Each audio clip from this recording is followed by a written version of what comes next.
Hello, welcome to SSGTV, South Sudan Global.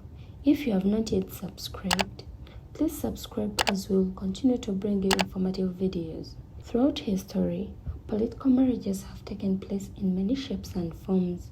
Firstly, political marriages occur when children of politicians marry each other.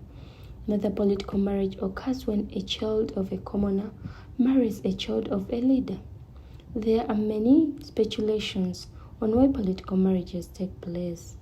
For instance, a political marriage between political families ensures protection and security of their wealth or power.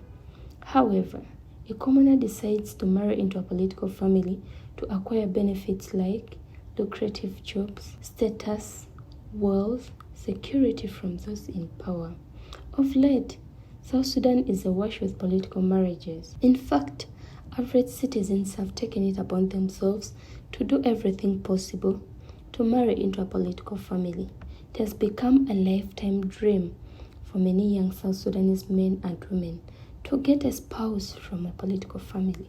Just as I've stated it earlier, the riches emanating from our flashy politicians is too enticing.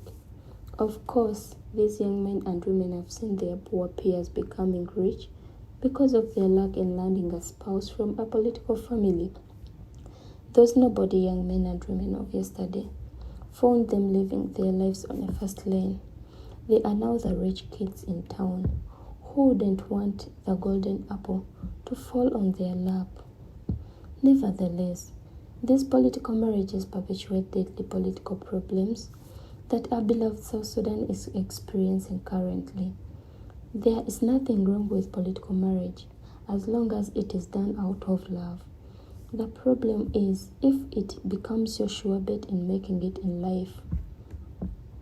To cut a long story short, here are my 4 observations on political marriages.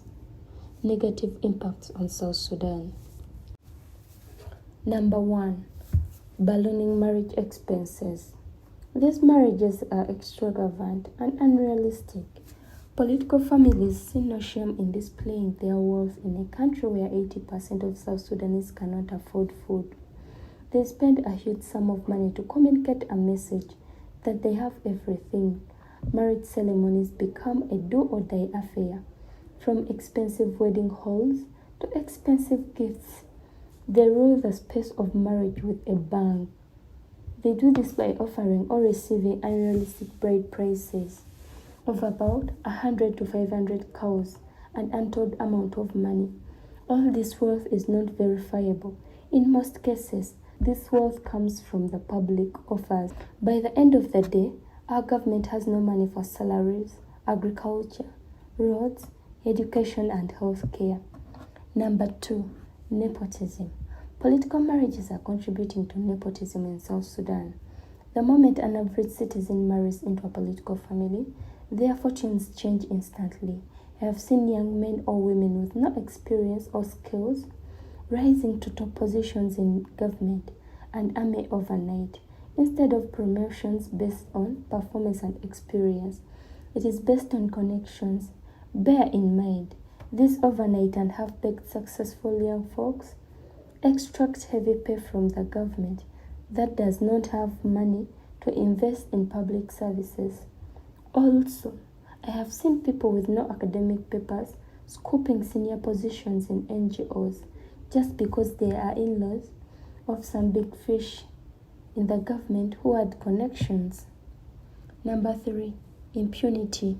Those overnight successful young men by virtue of marriage end up establishing ragtag militias or thugs who aim to ensure their fathers-in-law or mother-in-law in the government can do as much as they please without being held accountable. Should there be a victim, they are dealt with immediately. After all, the continuity of their father-in-laws or mother-in-laws in government is more important than adhering to the rule of law. Number 4, security. Those overnight successful young men or women by virtue of marriage to political families are entitled to security and protection. In a country enveloped by suspicions and suffering, most big guys or women in government have gone to extra lengths to ensure that they and those related to them, including sons-in-law and daughters-in-law, are provided numerous bodyguards, which put many constraints on limited public resources. In conclusion, nothing is wrong with getting married into a political family. I advise young men and women to work hard rather than expecting instant luck and quick success. Let marriages to political families be exercised out of genuine love, not out of desire for riches. Please don't forget to subscribe to South Sudan Global. Let's know your thoughts in the comment section below.